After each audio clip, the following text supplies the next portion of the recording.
I know that, like most of you, it's been really heartbreaking to see the immense human tragedy in Afghanistan. In this critical moment, we must draw upon the best of our history and open our arms to those seeking the opportunities that many of us in this country have been given. We must, as President Joe Biden said during his presidential campaign, never turn our backs on those who are, or that which makes us uniquely and proudly American. Our office has been doing everything we can to get those who are at risk out of harm's way. This commitment does not end with our military withdrawal. In fact, it is more important now than ever. Many people who are fleeing Afghanistan are doing so because of their service to our country and their commitment to our common value.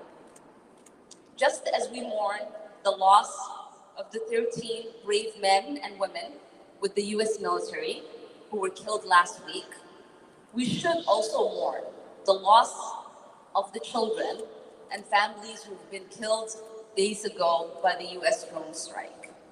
The cost of war, which I personally know is immense, and the tragedy of the last 2 weeks should be a stark reminder of why we should never start a war, or why wars are never the answer. We must remember that human life is never replaceable.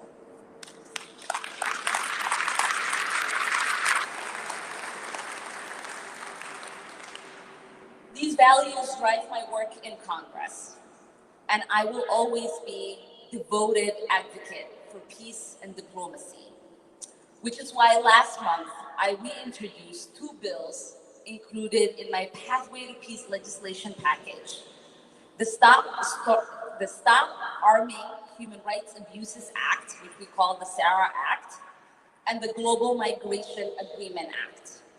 Pathway to Peace outlines a bold, progressive vision to rethink the country's approach to foreign policy by centering human rights, justice, and peace as pillars of America's engagement in the world and making military action a last resort.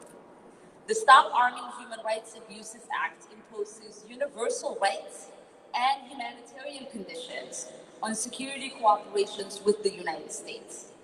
The bill establishes red lines based on internationally recognized gross violations of international human rights and international humanitarian law. The Global Migration Agreement Act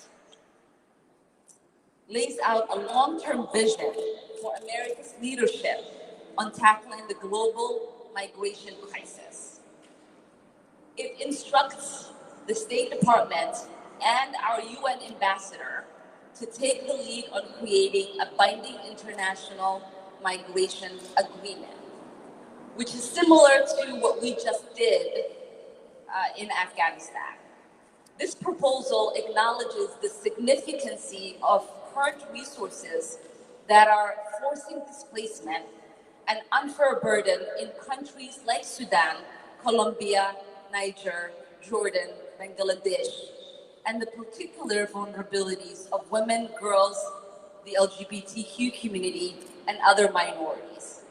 People are fleeing their countries to seek safety, and every country has a role to play in addressing the root causes. There needs to be a place along the migrant trail to protect vulnerable migrants. And there needs to be countries where people arrive and have guaranteed human rights. These bills are essential for putting human rights at the center of US foreign policy.